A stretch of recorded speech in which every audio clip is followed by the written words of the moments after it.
Assalamualaikum warahmatullahi wabarakatuh. Bismillahirrahmanirrahim. Nahmaduka ya ghafuru ya syakuru ma sholli wa sallim wa barik ala sayyidina Maulana Muhammadin wa ala alihi washabihi asma'in nama ba'du. Dengarso Habib Ahmad bin Idris Al-Habsyi juga keluarga, karso poro sesepuh, wakil khusus ketua pusat BPIP Bapak Dwi Hartono dan yang mewakilinya Bapak Rizal Fakhruddin, teman-teman semua dari Direktur Indonesia Power, Bapak Hasin Sidki, semuanya yang saya hormati, jajaran direksi. Iki ngaji santai-santai napa muhasabah. Kon roh anane muhasabah. Pak Zainuddin. Muhasabah itu kalau Kiai Jawa maknani itu ngoreksi diri sendiri. Jadi menghitung diri sendiri. Ini pas bidang yang saya tekuni tadi, karena Habib Ahmad yang minta kemarin sama ibu siapa dari Indonesian Power itu, Ibu Lia, saya turutin sekaligus saya sambil belajar terus tentang muhasabah. Dalam konteks Indonesia, muhasabah itu sudah jadi perilaku ya, karena dulu orang tua saya, guru-guru saya kalau ngandani itu, bayangkan kalau kamu jadi dia. Jadi misalnya kita mentang-mentang atasan, otoriter sama bawahan, bayangkan kalau kamu jadi yang bawahan itu kayak apa. Laukun tamakana, kalau orang Arab bilang, bayangkan kalau kamu di posisi dia. Makanya guyonannya orang-orang Indonesia itu kan orang ngaramkan judi gitu, bareng dikasih tahu. Tapi yang menang anak jenengan, alhamdulillah. Ternyata ngaramkan itu karena ada anaknya. Kalau anaknya yang menang ya seneng. Meskipun itu guyonan, tapi saya punya padanan itu dalam kitab Hikam. Nabi Ibrahim itu Khalilur Rahman, tentu bencinya minta ampun sama yang namanya maksiat. Suatu saat beliau diterbangkan di alam malakut. Itu kalau di Hikam saya halaman 15 juga. Saya masih ingat betul. Mungkin kalau Anda beda halaman karena beda cetakan.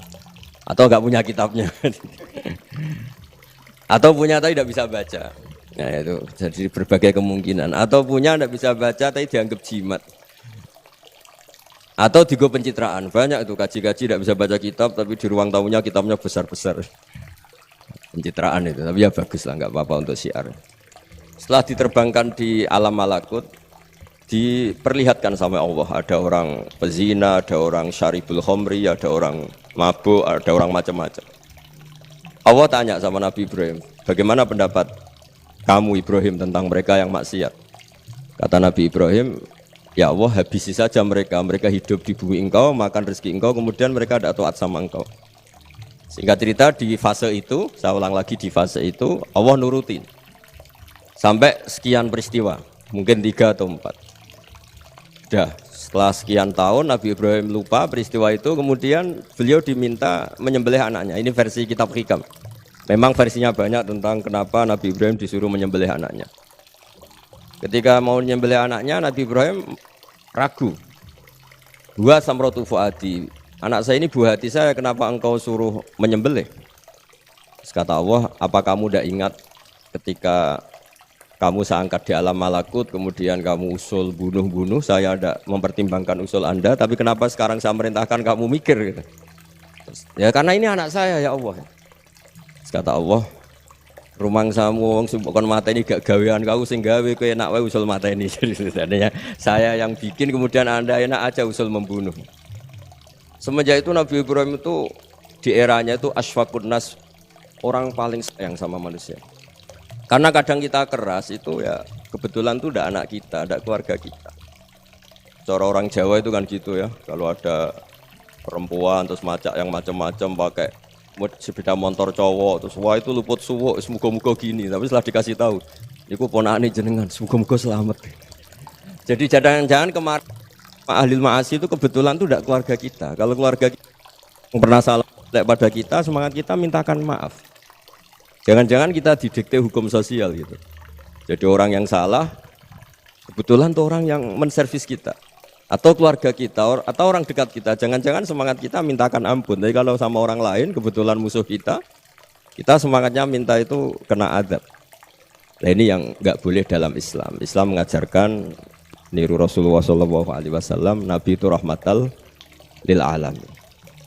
Bahkan kemarin saya ngaji virtual sama beberapa habaib, ada Habib Ali Al-Jufri dari Mesir, ya, ada Habib Alwi dari Kuitang, ada Habib Nabil Al-Musawa. Dari sekian habaib itu saya masih ingat diantaranya yang didawuhkan rahmatan lil alamin itu ketika Nabi adahu kaumuh, disakiti oleh kaumnya, dan itu mereka masih kafir semua.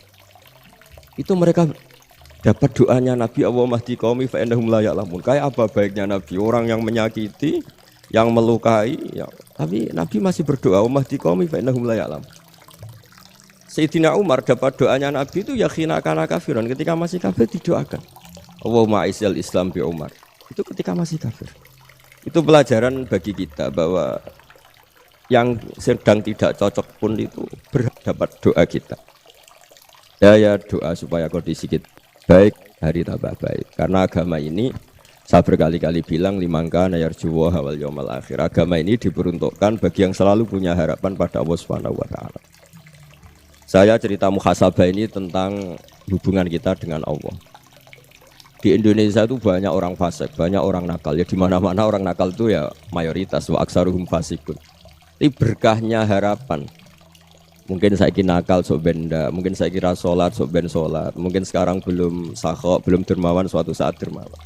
Barokahnya itu kefasikan ini dianggap sementara.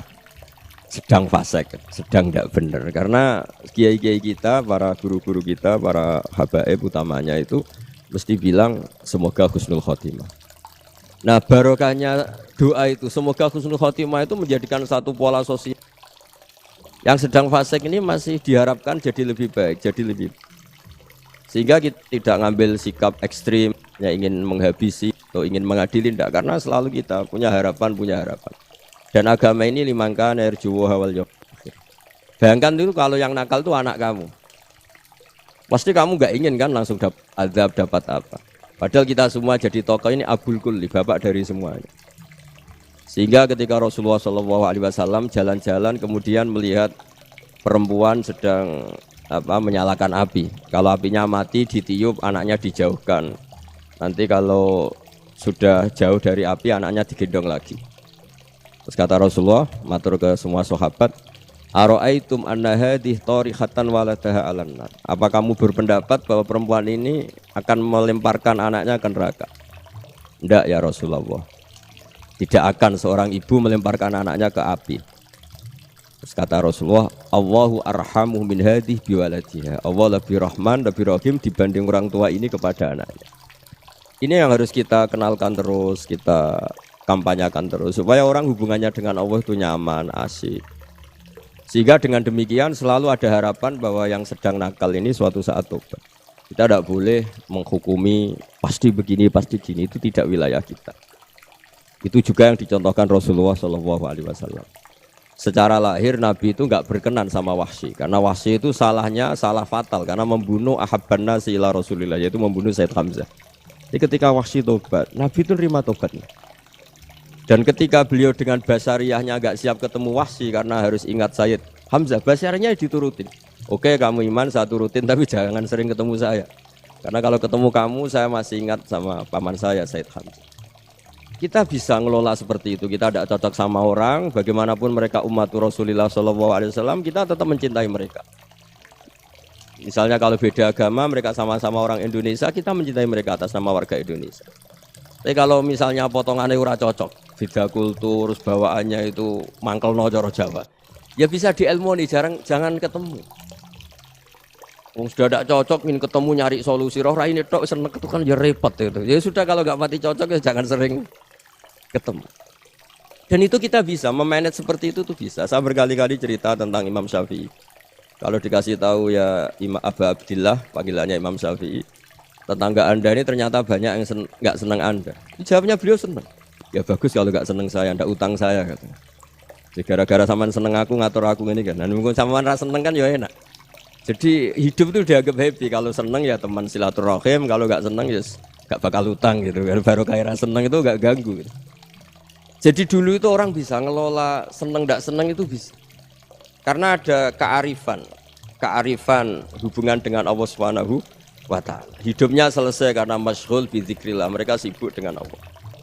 Makanya kata ulama-ulama tasawuf, kamu jangan melihat manusia perilakunya, tapi kamu juga harus ingat yang gerakkan semua itu Allah Subhanahu wa taala. Dengan demikian kita faroh, kita senang. Makanya Nabi kalau ngutus Anas bin Malik kemudian enggak kesampaian yang diinginkan karena Anas main, ketika garwa-garwane Nabi agak tersinggung, Nabi andaikan Allah menghendaki yang saya inginkan kesampaian, pasti itu kesampaian. Jadi dianggap kegagalan Anas enggak manggil yang dituju Nabi itu ya kersane Allah, ya enteng saja.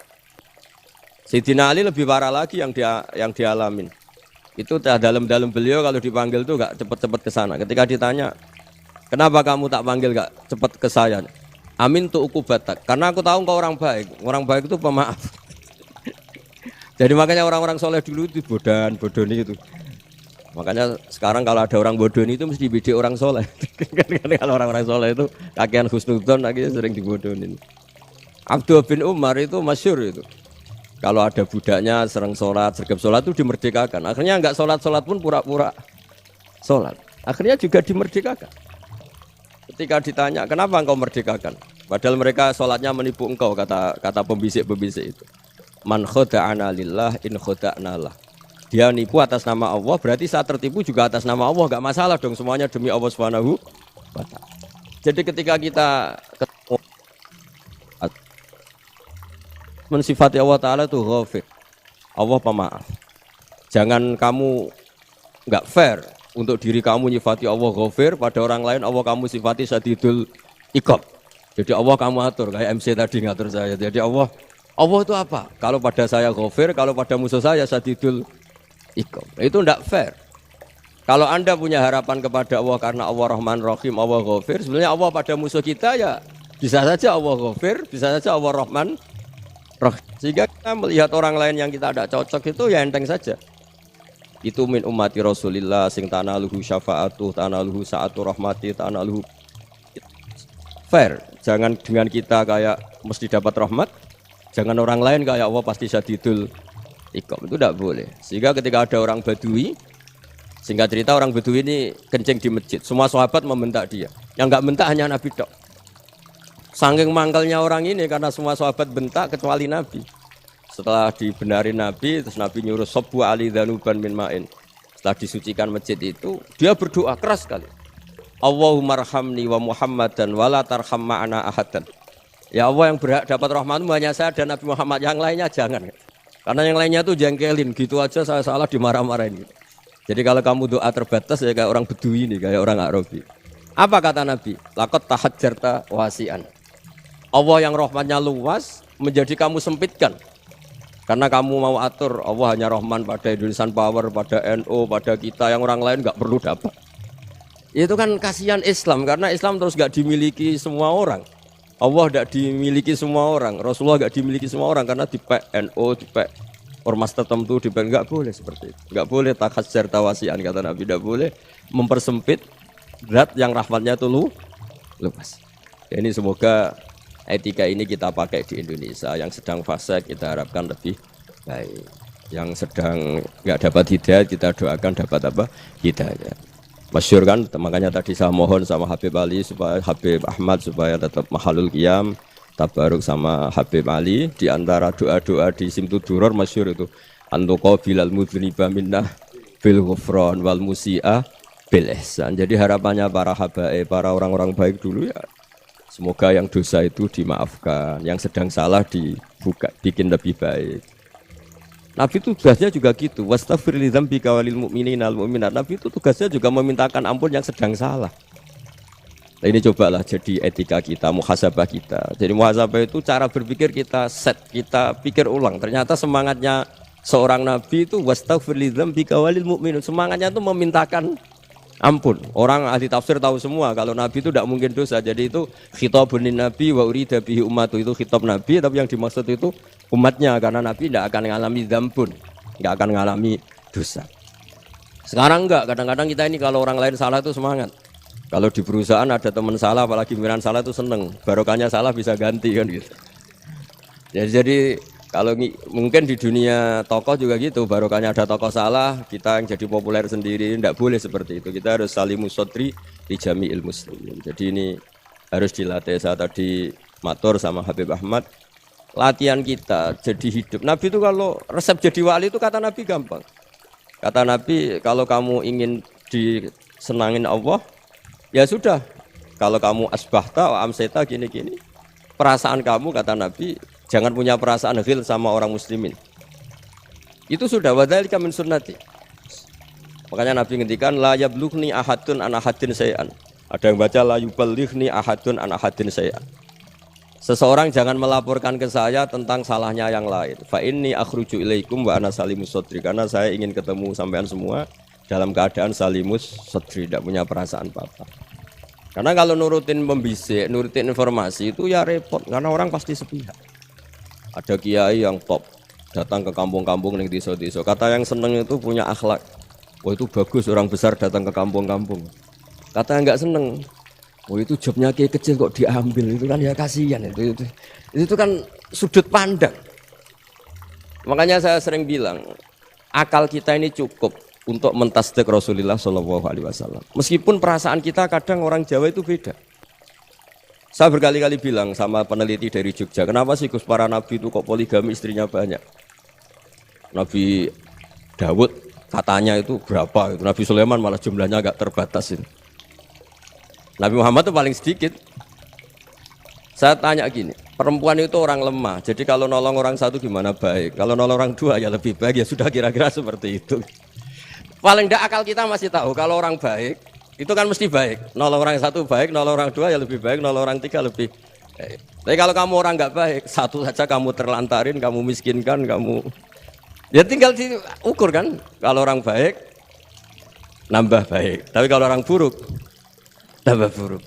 Nah itu akal. Akal kita bisa menganalisis kenapa sih nikah itu ada yang poligami, ada yang enggak. Ya sudah, ukur saja diri kamu. Misalnya kayak saya elek keriting, rabi terus. Memperbanyak wong elek, orang perilaku tok raine dadi elek kabeh. Tapi nak kowe ku ganteng, alim, ganteng, sugih. Anake ganteng-ganteng, berhubung kowe saleh ahli swarga kabeh. Mertua yo bangga karena karir kamu meyakinkan. Ini mertua kamu aja enggak bangga mau nambah. Ipar gak bangga, mertua gak bangga, desa kamu yang kamu wayai juga gak. Beda dengan Nabi ketika nikah Juwairiyah itu gak ada pernikahan sebarokah Nabi dengan Juwairiyah itu Azharu Rasulillah. Di situ habis perang banyak tawanan, gara-gara jadi besanya Nabi langsung dibebaskan semua karena Azharu Rasulillah. Sekarang besanya Kanjeng Nabi. Dulu Abu Sufyan mangkelnya bukan main sama Nabi, gara-gara putrinya dinikah terus langsung jadi. Kalau kamu kan enggak, nikah satu, nikah lagi, satu kampung musuhi kamu. Karena istri pertama ya cemburu, yang kedua agak bangga. Oh itu selesai itu di dunia wal akhirah. Maksud saya, nganalisis Islam itu harus pakai akal. Dan akal yang dipakai, ini saya bawa ke kitab Ihya, adalah pikiran-pikiran para ulama. Makanya ketika Imam Ghazali ketika ditanya, fakaifa bi muslimin fasikin asawaha fi jami'i amri. Kalau kalian ketemu orang fasik, orang Islam tapi fasik, perilakunya enggak ada yang benar. Kata Imam Ghazali jawabnya lucu, aneh. Ma min muslimin illa wa islamuhu ta'ah. Enggak ada orang Islam kecuali dia mau Islam, membenarkan Allah dan Rasul itu sudah taatnya dia. Kok kamu enggak bisa melihat taatnya dia? Dia pikirannya kan ini pemabuk, ini tukang apa. Tapi kata Imam Ghazali, sebenarnya kamu masih bisa berpikir positif. Ma min muslimin illa wa islamuhu ta'ah. Tidak ada seseorang Islam ketika dia milih Islam itu pasti ada taatnya, yaitu tasdik pada Allah dan tasdik kepada Rasulullah Shallallahu Alaihi Wasallam. Jadi dengan pola seperti itu, maka di antara guru-guru kita yang modern ya di era Mbah Maimun, di sini ada Habib Ahmad, Habib Salim, syair yang sering dibaca beliau adalah ada orang munajat sama Allah. Ini cerita munajat. Itu orang itu ngendikan gini, ana mutnibun, ana mukhtiun, ana asi, huwa rahimun, huwa ghafirun, huwa afi. Ya Allah, saya mukhti, saya orang yang salah. Ana mutnib, saya orang yang dosa. Ana asin, saya sering maksiat. Tapi engkau ya Allah, engkau ghafir, pemaaf. Engkau rahim, maha pengasih. Engkau afin, yang mudah memaafkan. Kata orang ini, ya agak kurang ajar, tapi saking senengnya sama Allah. Qobal tuhunna salasatan bisalasat. Ya gini saja ya Allah, sifat engkau diadu dengan sifat saya. Engkau Tuhan, Gusti, enggak boleh kalah gitu. Terus wasatahliban ausofu ausofi, dan kau pasti pemenangnya gitu. Jadi ada orang rayu Allah dengan cara seperti itu ya ada ya. Saya ini manusia, salah saya banyak. Engkau ampunannya banyak. Engkau Tuhan, Gusti, enggak boleh ampunan Anda, ampunan engkau kalah dengan salah saya. Enggak boleh Tuhan kok kalah. Jadi untuk supaya orang punya harapan gitu. Banyak juga wali-wali yang jadab ketika datang ke makam Rasulullah SAW. Itu kalau dongo ya agak kacau sebetulnya, cara syariat agak kacau. Ya Allah, engkau punya dua pilihan. Jika engkau menjadikan saya soleh, surah habibu, yang senang kekasihmu, yaitu Rasulullah SAW. Tapi jika engkau menjadikan saya fasik, surah aduuk, yang senang itu setan. Monggo jenengan mau menyenangkan kekasih jenengan, mau menyenangkan musuh jenengan, monggo. Jenengan bebas kok memilih. Ya, mestinya Allah ya senang menyenangkan kekasihnya. Jadi ya, intinya Allah dipaksa untuk menjadikan dia orang soleh gitu. Jadi kayak kemarin itu Pak siapa? Kuliah ke sini itu sama Habib Ahmad. Saya pertama enggak mau, lama-lama Habib Ahmad. Ini gimana Gus? Orang taunya saya dekat jenengan, kalau enggak kasil saya malu. Waduh. Ini kayak doanya wali yang tadi. Enggak punya pilihan. Enggak ada pilihan ini. Jadi saya mohon muhasabah itu dimulai cara berpikir. Makanya di sini sebetulnya tag ini supaya dapat barokahnya Ihya. Ini kitab yang disenangi para habaib, para ulama. Sebetulnya tag di muhasabah itu redaksinya gini ya, yang lengkap. Hasibu anfusakum qabla an tuhasabu wa zinuha qabla an tuzanu wa tahayya'u lil ardil akbar. Jadi ada kata wazinu, jadi ukur. Perilaku Anda ini diukur, ditakar. Misalnya kita sebagai suami kan ya punya hal-hal yang kita tidak ideal. Corong Jawa mesti pesek, cara rezeki ya pas-pasan. Dan kita juga kalau makanya nggak boleh tanya istri begini, apa saya cinta pertama Anda? Pasti Anda kecewa. Orang jadi istri hanya korban terakhir itu. Sudah. Karena orang kalau ngelamar kemana-mana nggak jadi, yang jadi istri itu pasti korban terakhir itu. Jarang istri pilihan pertama, jarang. Ayo semua yang nikah. Rata-rata itu pilihan Anda pertama Pak, dari sekian ditolak di mana-mana terus. Ya perempuan terakhir. Kamu juga korban terakhir. Itu wali-wali dulu kalau ngandani kita itu sederhana. Antal ini masyhur diceritakan Habib Zain bin Semit dalam kitab Al-Manhajus Sawi. Antalam tajid min nafsika kullama turid. Fa kaifa turidu min ghairika kullama turid. Kamu yang ingin ideal saja, kamu tidak menemukan pada diri kamu untuk menjadi ideal. Kamu kan ingin ganteng, ingin punya uang banyak, ingin perilaku Anda sempurna. Anda saja yang punya keinginan tidak bisa mewujudkan keinginan Anda sendiri. Fa kaifa turidu min ghairika ma turid. Jadi antalam tajid min nafsika kullama turid. Fa kaifa turidu min ghairika kullama turid. Kamu yang punya keinginan saja. Misalnya saya ingin punya uang banyak, perilaku saya selalu benar, enggak pernah salah. Loh, saya yang ingin saja dengan diri saya enggak bisa untuk benar terus. Kok kamu berharap orang lain selalu benar? Jadi antalam tajid ya sama. Kalau kamu menuntut istri kamu itu ramah, neriman, apa kamu neriman sama wajah istri Anda gitu? Engko yo pola ning dindi jajaki sana jajaki sini kamu sendiri ndak kona apa. Jadi itu nasihat yang luar biasa. Antalam tajid min nafsika kullama turid, fa kaifa turidu min ghairika kullama turid. Kamu mau menghormati semua orang? Enggak mau kan? Kemudian Anda berharap semua orang menghormati. Kamu tidak ingin kan orang lain semua menghujat kamu. Sementara kamu enak aja menghujat orang. Makanya Rasulullah SAW itu luar biasa ketika bikin kaidah sosial. Apa la yu'minu ahadukum hatta yuhibba li akhihi ma yuhibbu li nafsihi. Jadi kalau ukuran iman itu sederhana. Kalau sesuatu itu baik, nyaman bagi Anda ya. Bayangkan itu pada teman Anda. Misalnya Anda bangun tidur sudah acak-acakan, enggak punya uang, utang jatuh tempo, kan enggak ingin ketemu orang. Ya kamu jangan bertamu ke jenis ini karena dengan kamu yang alami juga gak siap ketemu orang. Makanya ada Habib Alim itu dilapuri sama seseorang. Beb, dulu teman saya itu ketika saya kaya itu sering main ke saya. Setelah saya miskin, mereka tidak main ke saya. Kata Habib itu bagus, sunnah Allah begitu itu bagus. Coba kalau kamu dulu kaya, teman kamu main kan kamu gaya. Di rumah ada makanan, bisa hormat tamu. Setelah kamu miskin jadi buruh manol di pasar atau buruh bikin boto, teman kamu datang, malu enggak? Mendingan nggak datang gitu. Akhirnya baru, oh ya alhamdulillah kalau gitu. Loh ya kan dulu teman kita datang, kita ada Alphard, istri cantik, rumah bagus. Lah kita miskin, buruhnya orang pas dibentak-bentak, teman kamu udah datang. Milih datang kamu enggak kalau setelah kamu jatuh? Enggak kan? Jadi barokahnya ilmu itu terus. Ya, tapi kadang-kadang orang wah setelah saya miskin teman-teman tidak kasih ke sini. Ya kalau kamu sudah jatuh teman-teman kamu situ jadi tontonan. Ya mulai sekarang cara berpikir itu dirubah. Dulu yang namanya kiai itu kalau diundang orang itu ya agak-agak senang. Semenjak saya itu agak rubah. Ngundang kiai, ngatur kiai itu tak haram-haramkan ya ada lumayan lah sekarang itu sudah mulai agak beretika. Dulu itu ngundang tuh tanggalnya ditentukan, jamnya ditentukan. Oh, enggak mikir apa kiai saat itu nganggur enggak. Punya wadifah. Enggak. Dia milih tanggal yang dia nganggur, enggak mikir pas itu kiainya nganggur apa. Enggak. Ya saya hanya cerita aja, kamu tersinggung ya monggo, boten nggih monggo itu kan. Jadi saya mohonlah supaya tadi saya juga matur ke Habib Ahmad. Jadi untuk orang merasa ikut sunnah Rasul itu gampang sekali kata Sayyid Muhammad. Dulu Nabi berpakaian ala daerahnya. Kalau mikot ya pakai mikotu baladi. Karena Nabi orang Madinah dan beliau berdomisili di Madinah ya misalnya mikotnya dari Bir Ali misalnya. Tapi kalau Anda orang kawasan Tanim mau umrah ya dari Tanim. Misalnya kawasan Jirona ya dari Jirona. Artinya apa? Kamu ngambil mikot karena Nabi mikot misalnya dari Bir Ali. Bukan berarti kamu harus seperti Nabi di Bir Ali. Kamu orang Mekah misalnya kamu orang Tanim. Orang dia harus dari mikot itu apa? Baladi. Sama makanya di fikih-fikih itu kalau teknik anak. Nabi orang Arab halawiyatnya kurma ya kurma. Kalau orang Jawa sedegan. Semua podo-podo. Ya podo-podo manis. Jadi ini tabaruk sama Sayyid Muhammad, ini ada murid beliau Habib Ahmad, saya baca supaya orang itu merasa ikut Nabi itu gampang sekali.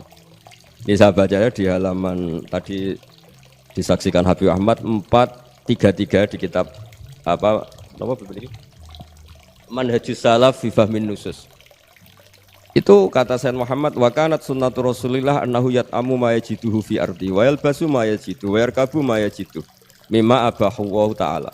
Faman istamala ma yajidu fi ardi fa huwa al-muttabi' lis-sunnah. Kama annahu hajjal baita min madinati. Faman hajjal baita min madinati nafsi fa huwa al-muttabi' lis-sunnah. Wa illam takun hadhil madinatu tilka. Jadi intinya misalnya Nabi dulu itu ngasih sedekah kepada fakir miskin ya pakai dinar, dirham. Ya kalau orang misalnya sedekah pakai rupiah ya sudah ikut sunnah Nabi. Jangan Nabi pakai dinar loh, kamu kok pakai rupiah. Dulu dinarnya Nabi tidak ada tulisannya Bank Indonesia, kamu ada tulisannya Bank. Ya tidak ada seperti itu. Ya jadi misalnya Nabi sedekah pakai tamar atau pakai al-aqid, ya kita pakai beras, pakai apa. Supaya orang tuh bahwa Rasulullah itu milik kafatal linnas, milik semuanya. Sehingga merasa ikut sunnah Nabi itu ya semuanya.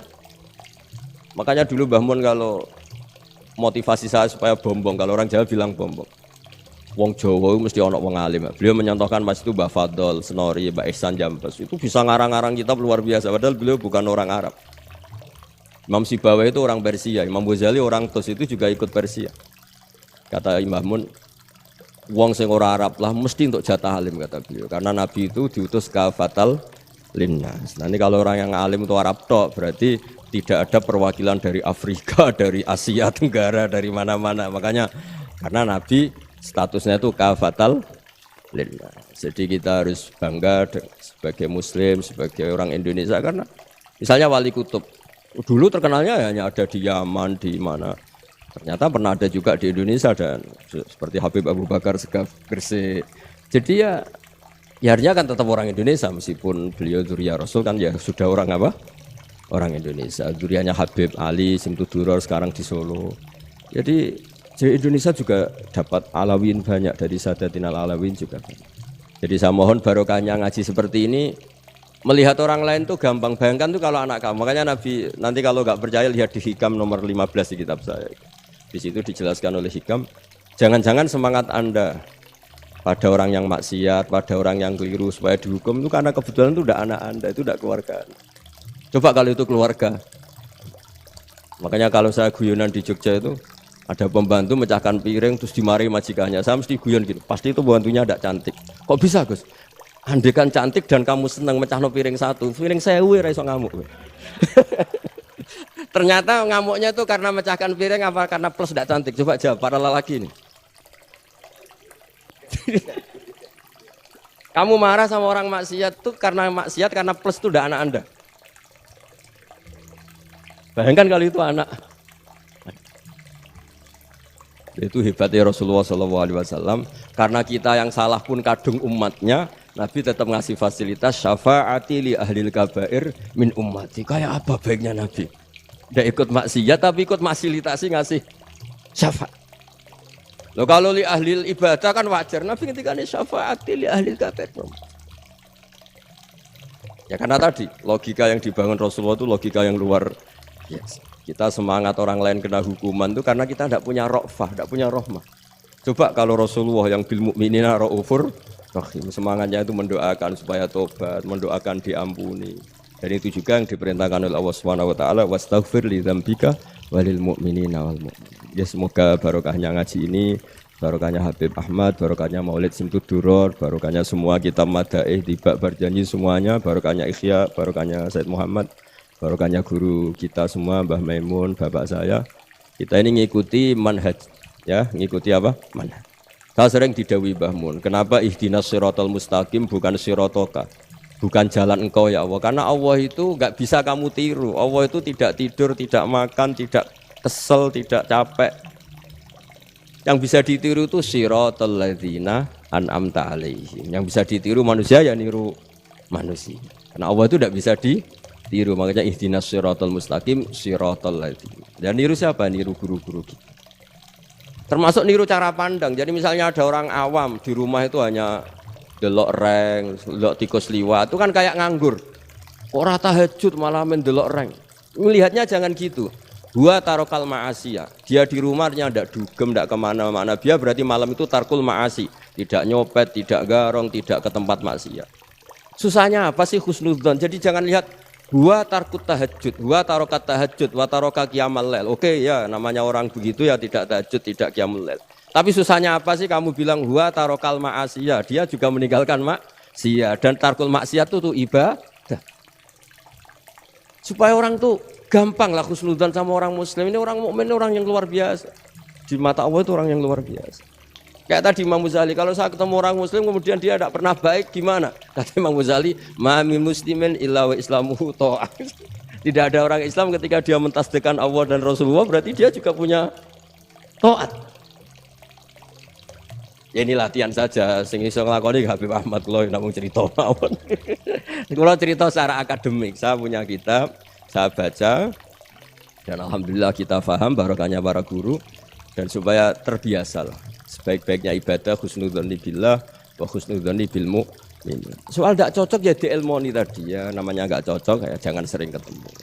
Seperti Rasulullah SAW, beliau karena sangat mencintai Said Hamzah, ketemu orang yang pernah begitu sama Said Hamzah ya beliau secara basyariah enggak siap.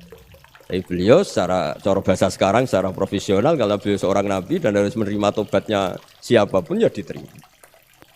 Saya meskipun dengan A, B gak cocok karena dia begini-begini sama saya, tapi saya ingat dia sholat, dia baca sholawat, dia mencintai Rasulullah. Ya kita hormat. Ya, soal gak cocok ya di manage tadi ya. Zuruhiban tasdid huban. Kalau gak pati cocok ya jangan sering ketemu bawaannya enak nanti. Ya semuanya itu diilmoni lah. Makanya ngendikane Ma'ruf Al-Qurhi ada yang baca Al-Kharki, mangqala fil yaumi salasa marrat aw marham ummata Muhammad kutiba minal abdal. Karena semangat mencintai siapapun satu hari sering baca Umar Hammata Muhammad, Allahumma aslih ummata Muhammad, Allahumma tajawaz an ummati Muhammad. Itu mesti kutiba minal abdal. Dia pasti termasuk wali abdal. Maksudnya semangat mencintai. Ya dilatih lah. Misalnya Indonesia Power atau PLN. Andai kan tidak ada PLN itu kayak apa? Orang nggak bisa ngaji, tidak bisa aktivitas, ya barokahnya ada PLN, barokahnya jasanya. Kita sadar, tidak semua kebaikan kita ini memenuhi keinginan orang banyak. Orang banyak ingin listrik, ingin saluran apa, dan itu kadang yang mewujudkan orang lain atau kelompok lain. Ya karena itu manfaat ke orang lain ya kita doakan. Karena khairun nas anfa'uhum linnas. Sehingga kita terbiasalah ngakui orang lain. Seperti semangatnya Rasulullah SAW, semuanya itu didoakan, semuanya diinginkan kebaikannya. Bahkan Nabi gak putus asa sampai di akhirat. Ketika Nabi lain sudah putus asa karena sudah akhirat, sampai dimintai syafaat semuanya bilang nafsi, nafsi. Karena merasa semuanya enggak punya nyali di depan Allah. Karena ini sudah akhirat, sudah finish. Tapi apa Rasulullah? Analah. Ya sudah, saya sanggup mensyafaati kalian. Kata Nabi, fa'atiyal arsya. Saya mendatangi aras, fa'akhiru lahu sajidan, saya sujud. Wa ahmaduhu bima hamida allamani rabbi. Kemudian saya tetap muji Allah. dengan pujian yang terus menerus. Padahal sudah di akhirat sudah finish, Nabi dimintai syafaat masih sanggup karena Nabi tahu akhirat tidak bisa mendikte Allah, tidak bisa Allah terus bilang ya Allah ini akhirat, engkau sudah tidak boleh mensyafaat, tidak bisa. Allah tidak bisa diganggu akhirat, Allah tidak boleh dibatalkan rahmannya oleh akhirat. Allah tetap Rahman Rahim abadal abad. Dan Nabi tahu itu. Makanya kata para ulama, fa Muhammadun Ahmadu min ghairihi. Jadi Nabi Muhammad namanya dua yang terkenal.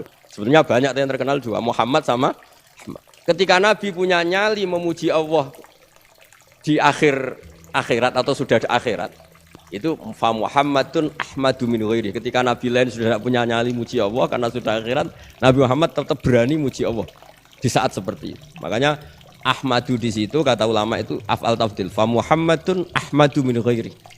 Kanjeng Nabi lebih memuji Allah di saat yang Nabi lain sudah tidak punya nyali untuk muji Allah di saat itu. Makanya kata Nabi fa akhiru lahu sajidan wa ahmadhu bimahamida allamaniha rabbi. Akhirnya setelah lama gitu terus Allah ngendikan ya Muhammad irfa' ra'sak wasal tu'tah wasfa' tusyaffa. Sudah Muhammad, angkat kepala kamu minta apa saat turutin, dan kalau kamu ingin mensyafaati umatmu saya beri hak napa? Syafaat. Semoga semangat itu juga menjadikan kita munajat bahwa rahmat Allah tidak terbatas, harapan juga tidak terbatas. Mungkin yang sedang nakal ya kita katakan sedang, jangan terus kamu pastikan wah ini mesti suul khotimah, mesti tidak orang baik. Tidak, agama ini liman kana yarjuwa wal yaumal akhir, selalu bagi yang punya harapan. Ya, mugi-mugi dapat barokah semua. Mantu dengan kata wassalamualaikum warahmatullahi wabarakatuh.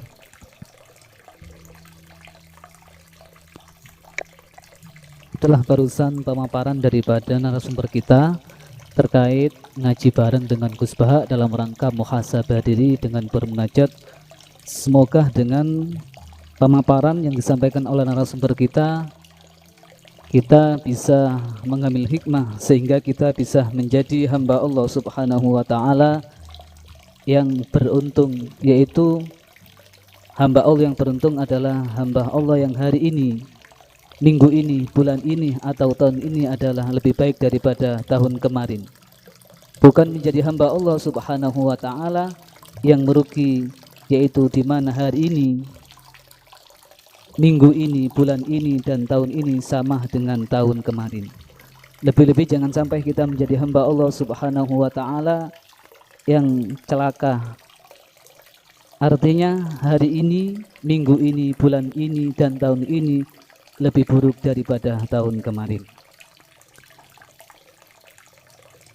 Dan selanjutnya yaitu dialog. Ngapunten Gus, ini ada beberapa pertanyaan.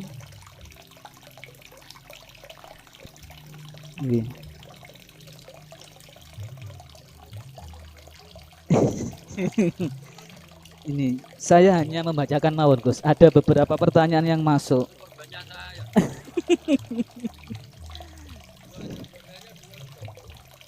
Ya, dua pertanyaan. Yang pertama dari Ketua DKM Masjid Raudhatul Jannah PLTGU Grati, Gus.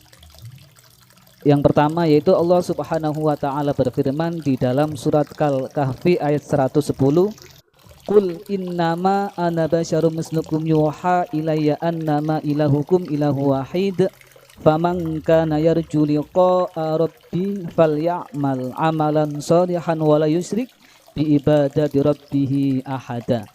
Yang artinya, katakanlah Muhammad, sesungguhnya aku ini hanya seorang manusia seperti kamu yang telah menerima wahyu bahwa sesungguhnya Tuhan kamu adalah Tuhan yang Maha Esa. Maka barang siapa mengharap pertemuan dengan Tuhannya, maka hendaklah ia mengerjakan kebajikan dan janganlah dia menyekutukan dengan sesuatu pun dalam beribadah kepada Tuhannya. Di sini barang siapa ingin bertemu dengan Tuhannya, maka hendaklah melakukan kebajikan dan jangan menyekutukan dengan sesuatu apapun dalam beribadah. Yang dimaksud di sini bertemu dengan Tuhan itu seperti apa? Yang kedua, melakukan amal kebajikan itu seperti apa? Jangan menyentuhkan Tuhan dalam beribadah itu seperti apa? Niku Gus. Satu pertanyaan Gus. Satu pertanyaan ada 3 kategori. Ngapunten Gus. Bismillahirrahmanirrahim. Pertanyaan itu bagus sekali karena hal yang sama dialami Rasulullah SAW. Jadi ketika Nabi ngendikan man ahabba liqa Allah ahabba Allahu liqa'ah. Wa man kariha liqa Allah kariha Allahu liqa'ah. Jadi terus sahabat tanya, bagaimana itu ya Rasulullah? Wa kulluna yakrahul mauta katanya. Siapa yang senang ketemu Allah, wa senang ketemu dia. Siapa yang enggak senang ketemu Allah, wa juga enggak suka ketemu dia. Ya sahabat ya manusia ya zaman itu ya iskal ya. Tapi semua kita ini enggak siap mati. Jadi kalau ketemu Allah itu pikirannya orang itu ya mati. Nah, yang tanya enggak siap juga kan kalau mati. Terus Nabi memberi penjelasan, tidak ada orang muslim, orang mukmin kecuali sebelum mati itu yang calon ahli surga itu diperlihatkan surganya. Jadi mamin ahadin ilka waqat alima maq'adahu minal jannah awinnar. Ketika melihat surga yang sudah gemah ripa, sudah luar biasa. Mungkin kalau para cowok yang bayangkan bidadari banyak, cantik-cantik, gak minta belanja. Neng dunia wis elek jaluk aneh-aneh kan repot. Nah itu terus langsung seneng pengen ning swarga. Jadi kalau ada orang mati kok tidak semangat, berarti belum dipertontonkan surga. Nah, ketika dipertontonkan surga kan tidak ada kerja, tidak ada atasan, tidak ada bawahan, tidak ada istri cerewet, tidak ada teman bodoni, pokoknya di surga itu kan enak semua. Nah terus seneng. Lah kira-kira liqa Allah ya seperti itu. Ketemu Allah itu artinya ketemu ridhonya, ketemu kebaikannya. Itu resep pertama tentu tidak boleh syirik. Syirik itu menganggap ada kekuatan lain setara dengan kekuatan Allah. Jadi kalau orang tawasul sama nabi, sama wali, sama habaib itu tidak syirik, itu kan tetap Allah itu punya kekuasaan mutlak. Kita ini butuh orang dekat.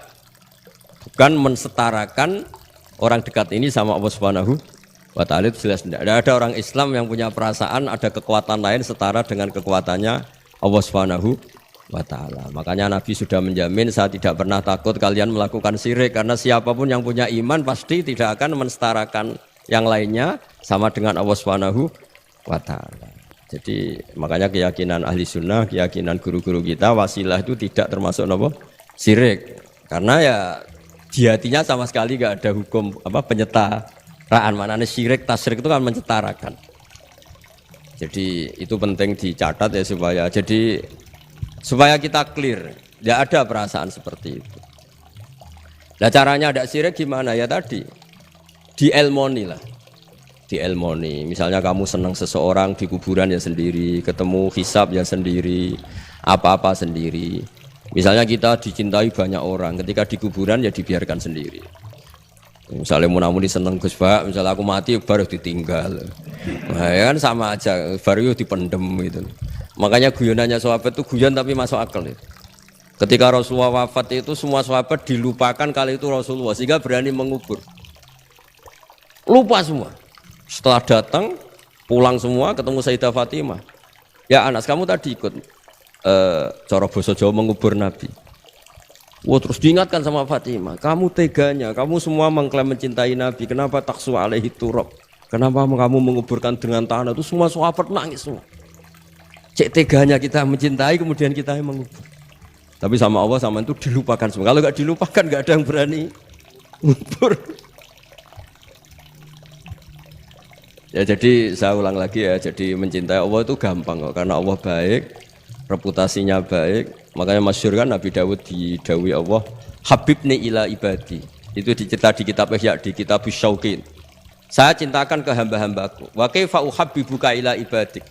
Bagaimana saya menceritakan kau pada hamba-hambaku? Dawuh Allah di hadis qudsi itu, kenalkan uzkurni bil hasanil jamil. Ya, kamu cerita saya tentang yang baik-baik saja kan. Dikasih bumi. Misalnya saya sendiri kalau bayangkan itu gampang. Kalau saya dikasih rumah Habib Ahmad setahun gratis, saya akan muji beliau orang baik. Padahal hanya setahun dikasih gratis. Kita dikasih bumi Allah itu sampai kita mati, oksigen sampai kita mati, tanpa bayar. Padahal kalau kita di rumah sakit oksigen 3 hari aja sudah nguras. Ya contoh yang gampang-gampang saja. Gara-gara ada syukur kan tomak kamu, bayangkan nikmat itu ya punya Alphard, istri 4 neriman semua, rukun semua. Terus yang 3 digonta ganti ya gelem semua. Lah gara-gara kaya gitu ya.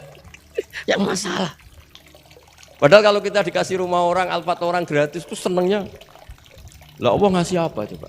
Makanya uzkurni bil hasanil jamil. Sudahlah kamu nyebut saya itu yang baik.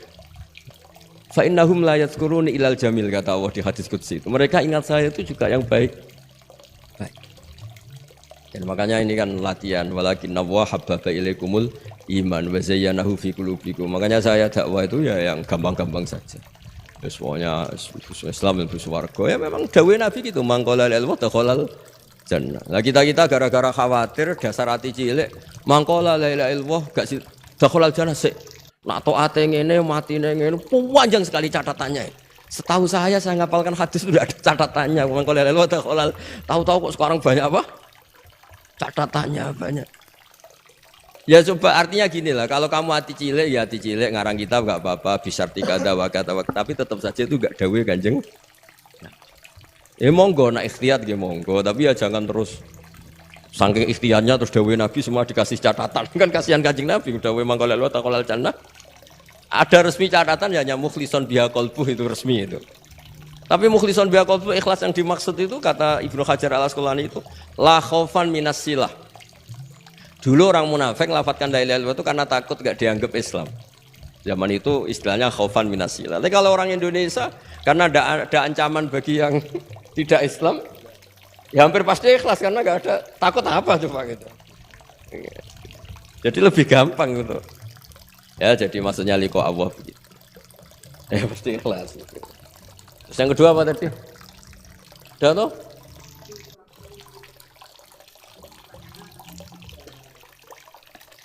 Oh, udah itu sudah 2 pertanyaan dari 1 orang, kamu gimana gak profesional?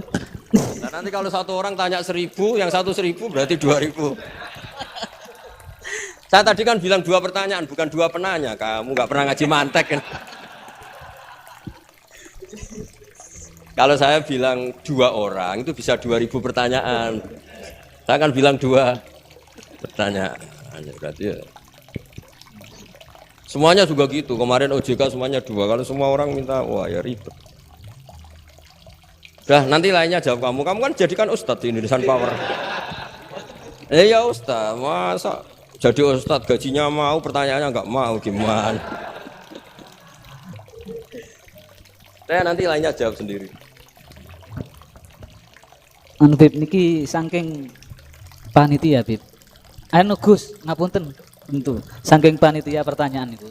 Yang kedua, kan tadi terakhir nggih, tadi 1 pertanyaan dan ini pertanyaan yang kedua Gus. Nggih. Dari PP Indonesia Power.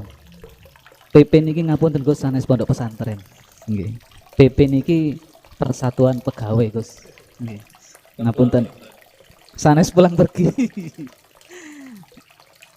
Pertanyaan yang kedua, ada hadis Nabi Muhammad sallallahu alaihi wasallam, "I'mal lidunyaka ka'annaka ta'ishu abada wa'mal li akhiratika ka'annaka tamutu ghadan." Yang artinya, bekerjalah untuk duniamu seakan-akan engkau akan hidup selamanya, dan bekerjalah untuk akhiratmu seakan-akan engkau akan mati besok pagi. Nah, karena kita di PP Persatuan Pegawai adalah kaum-kaum pekerja, supaya kita termasuk dalam hadis tersebut itu bagaimana? Matur nuwun Gus. Oh begini ya, bismillahirrahmanirrahim, itu kalau makna yang benar menurut hampir semua ulama itu begini. Jadi karena dunia itu longgar ya, longgar itu tidak mendesak. Jadi karena kata isu abadan artinya itu kalau urusan duniawi kalau nggak berhasil sekarang ya bisa berhasil besok. Jadi itu justru menunjukkan urusan dunia itu kalau nggak bisa besok ya besoknya besok. Kalau nggak bisa ya besoknya besok, karena masih ada apa? Hidup. Tapi kalau urusan akhirat, bayangkan kalau kamu itu besok mati. Makanya Nabi ngendikan sholli sholatam wadi'in, kamu sholat kayak sholatnya orang yang mau pamitan. Jadi intinya kalau mau urusan dunia seakan-akan itu kamu hidup selamanya, makanya kalau nggak hasil sekarang ya besok. Ya kayak anak-anak muda itu, sekarang ditolak besok semoga diterima, kalau ditolak terus ya ganti lain sampai yang dinikah itu yang paling terakhir itu. Tapi kalau urusan akhirat tidak bisa, bayangkan kalau kamu besok itu mati. Nah soal yang di PP itu, yang di pegawai apa Persatuan Pegawai. Kalau kerja itu yang serius itu bukan karena hadis itu. Di antara yang dicintai Allah, kalau kamu punya pekerjaan, Allah suka ayut kinahu, orang itu profesional gitu. Allah itu suka kalau ada orang nekuni pekerjaan, kemudian dia itkon, dia profi. Misalnya saya ini kan kata orang banyak dikiaikan. Dan saya dianggap alim misalnya. Harus profesional. Khasnya orang alim itu ngikuti orang alim sebelumnya. Makanya saya baca kitabnya Sayyid Muhammad, baca kitabnya Mbah Mun.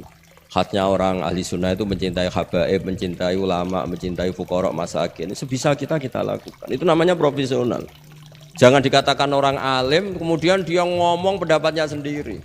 Itu tidak benar. Berarti kamu menjual pendapat kamu pada umat. Kalau dikatakan orang alim itu ya bahasa kasarnya ya menterkenalkan pendapat Allah dan Rasul, kalau boleh dibahasakan menterkenalkan hukumnya Allah dan Rasul. Caranya apa ya? Qaulul ulama. Qaulul ulama itu apa ya? Di kitab-kitab kayak Ihya, kayak kitabnya Sayyid Muhammad. Itu namanya profesional.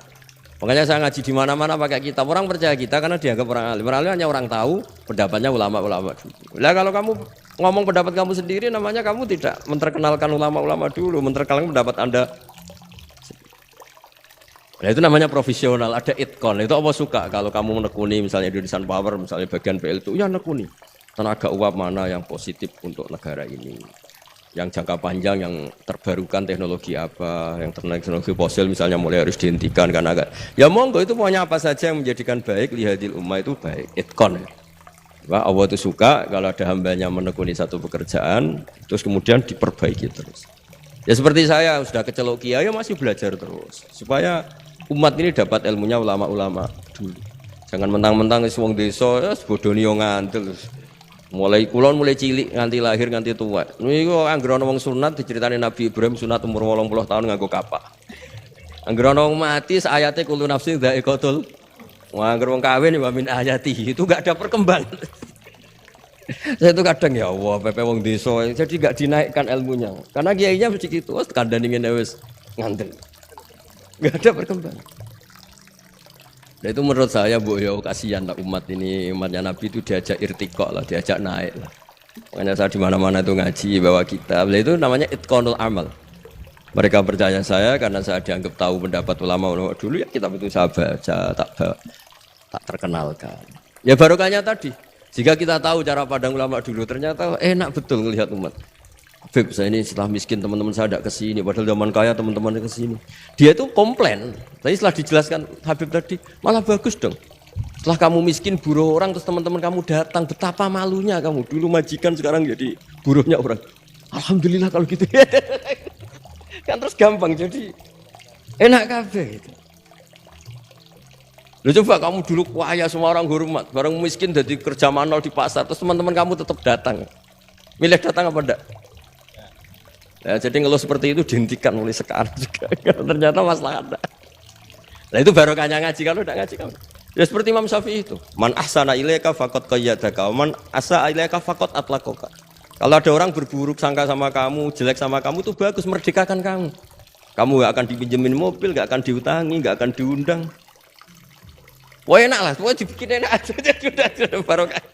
Udah ketemu, sudah enak. Makanya seneng kamu ke saya pas-pasan aja biar nggak ngundang lagi. Intinya itu dikelola yang baik. Kalau pas baik ya teman silaturahim, teman berjuang. Gitu. Kalau pas nggak baik ya berarti nggak ganggu. Ya sudah. Kul kulum min indillah sudah. Ya sudah wiridannya layak dibil hasanati illa anta waladzabu bisayati illa anta. Jadi hubungan dengan Allah itu ya segampang gitu. Ya, mohon ngoten nggih. Nggih, monggo.